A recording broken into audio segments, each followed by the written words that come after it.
Don Mueang International Airport, Bangkok, July 31st, 1992. 113 people are about to board Thai Airways International Flight 311, 99 passengers, and 14 crew members. Their destination is Kathmandu, Nepal. The flight should take around 3 hours. The aircraft is an Airbus A310.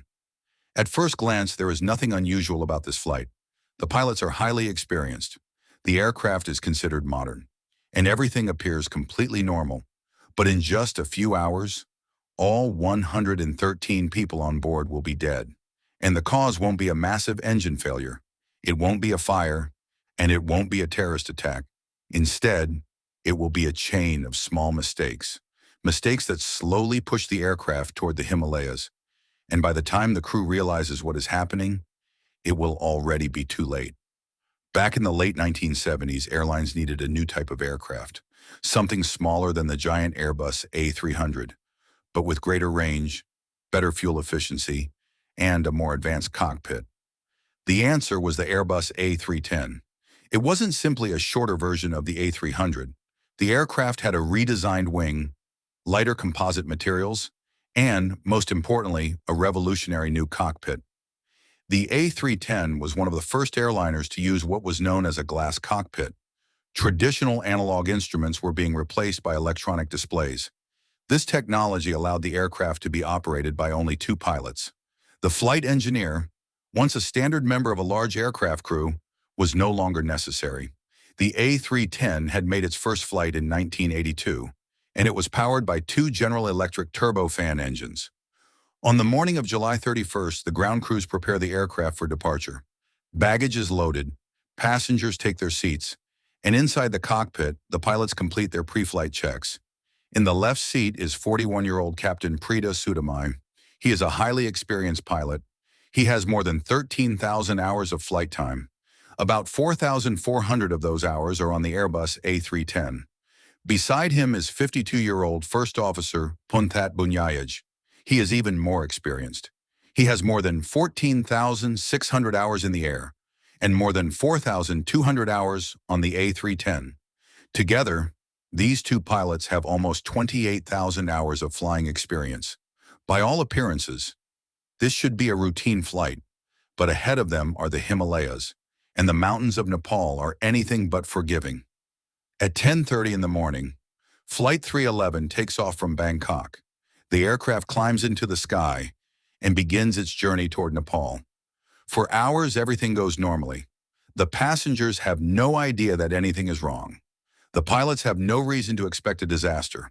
Then the aircraft approaches Kathmandu, and the situation changes. Tribhuvan International Airport is surrounded by mountains. In 1992, there is no radar covering the airport. Controllers cannot simply look at a screen and see exactly where every aircraft is. They have to rely on radio communication. The pilots have to rely heavily on navigation instruments. And all of this is happening during the monsoon season. Heavy rain, thick clouds, poor visibility, and mountains rising thousands of meters around the aircraft. The approach to Kathmandu is already difficult, but then something goes wrong. The crew is preparing for the approach to runway 02. The procedure requires the aircraft to descend steeply toward a VOR and DME navigation point. VOR provides directional information. DME tells the pilots how far they are from the navigation station. Together, they help the crew determine exactly where the aircraft is. At 12:47 in the afternoon, the aircraft is around 20 kilometers from Kathmandu. The pilots attempt to extend the flaps, but the flaps don't move. An alarm sounds in the cockpit. The crew tries again. Nothing. The flaps remain retracted. For the pilots, this is a serious problem. Without the required flap configuration, the aircraft cannot safely perform the planned approach. The captain makes a decision. They will divert to Calcutta. At this moment, the story could have ended differently. The aircraft could have turned away. The passengers could have landed safely somewhere else. But then, something unexpected happens. The pilots manipulate the flap system again, and suddenly, it works. The flaps extend. The technical problem appears to have disappeared, and the crew changes its mind. Instead of diverting, They decide to continue toward Kathmandu. But there is a problem. During those crucial seconds, the aircraft has already passed the point where it should have begun its descent. Now the pilots need to reposition the aircraft. They need to turn around and get back toward the correct approach path. This is where the situation begins to unravel. The crew requests a turn. They are trying to return toward the Romeo waypoint. But the controller has a serious disadvantage. He has no radar. He cannot see the aircraft's exact position. He can only build a mental picture from the pilot's radio calls. And the communication is becoming increasingly confusing. The pilots believe they know where they are. The controller believes he knows where they are. But neither side has the complete picture. The aircraft begins making unexpected turns. The pilots try to use the direct-to function of the flight management computer. They enter the Romeo waypoint. The computer should guide them toward it. But there is another problem. The aircraft is in an area where the navigation signal is unstable. The system does not guide them in the direction the crew expects. Instead, the aircraft continues north. The pilots are flying at roughly 3,200 meters. Then, at 12:56, the crew reports its heading, 025 degrees. The pilots believe they are heading toward the correct point, but they aren't. They are flying north, straight toward the mountains. The aircraft is flying north, straight toward the mountains. The pilots don't realize it yet, but Flight 311 is heading directly toward the Himalayas, and there is almost no time left. At approximately 1 o'clock in the afternoon, the cockpit suddenly comes alive. A warning. Terrain. Another warning. Terrain. And then, pull up. The ground proximity. Warning system is telling the pilots that the aircraft is dangerously close to the ground, but the warnings are not immediately acted upon. The crew has already experienced problems with the aircraft. The flap system has malfunctioned. The navigation situation is confusing, and the pilots begin to suspect that the warning may be another false indication. The first officer senses that something is seriously wrong. He suggests turning, but the captain remains focused on the belief that the aircraft's instruments are giving them the wrong information. This is known as a form of cognitive fixation. Once a pilot becomes convinced that a particular explanation is correct, it can become extremely difficult to accept information that contradicts it. And now, the most dangerous information imaginable is appearing right in front of them. The mountains are there. The aircraft is flying toward them. The warning system is screaming, but the crew still doesn't fully understand what is happening. The engines are finally pushed toward maximum power. The aircraft begins to climb, but it is too late. The mountain is already too close. The captain says his final words. This is a mistake. Seconds later, Flight 311 crashes into the side of a mountain. The impact occurs at roughly 11,500 feet above sea level. The mountain rises thousands of feet above them.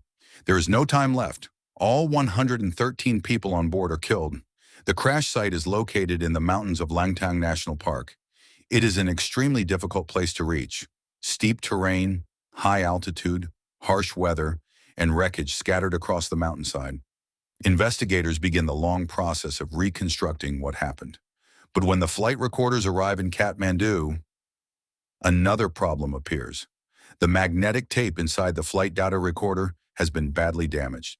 Investigators have to reconstruct the recording, piece by piece, data by data, minute by minute, and eventually, the picture becomes clear. The Airbus itself was not suffering from a catastrophic failure. The aircraft was capable of flying. The engines were working. The controls were working. The disaster was caused by something far more complicated, a chain of human errors. Investigators identify several major factors. The first is the lack of radar. The controller simply could not see where the aircraft was. He had to rely entirely on radio communication. The second factor was the communication between the crew and air traffic control. The information being exchanged was not enough to establish the aircraft's true position. And then there was the cockpit itself. The crew had enormous experience, but experience does not make pilots immune to mistakes. The first officer had thousands of hours of flight time. He could see that something was wrong. He could hear the ground proximity warning system, but the hierarchy inside the cockpit made it difficult to challenge the captain strongly enough. This is exactly why crew resource management, or CRM, became so important in modern aviation. The investigation concluded that Flight 311 continued north, instead of turning south toward the Romeo waypoint. Communication between air traffic control and the crew was ineffective. The aircraft's position was never properly confirmed.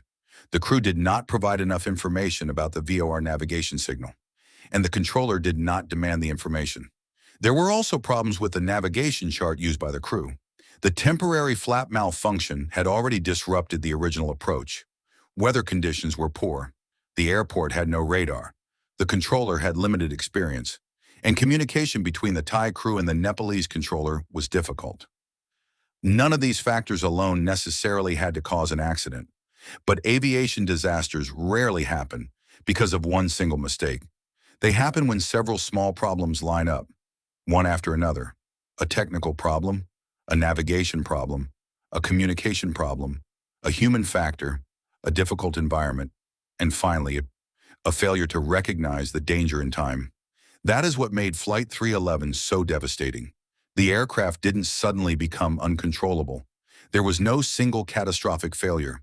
Instead, the crew slowly lost awareness of where they actually were. And once they realized the truth, the mountains were already too close. The disaster led to important changes in aviation safety. Greater emphasis was placed on navigation procedures. Ground proximity warning systems became even more important.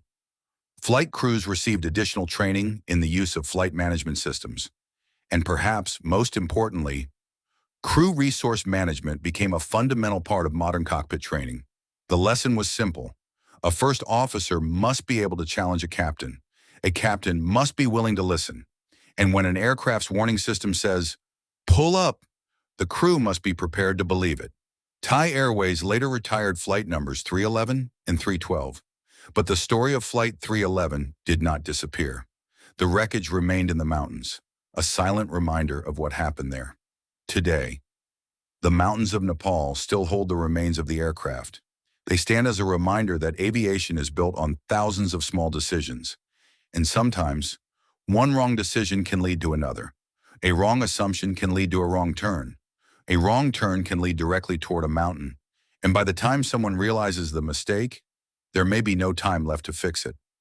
113 people lost their lives that day, but their deaths also became part of the history of aviation safety. Because every major aviation disaster leaves behind a lesson, and the lesson of Flight 311 is perhaps one of the most important.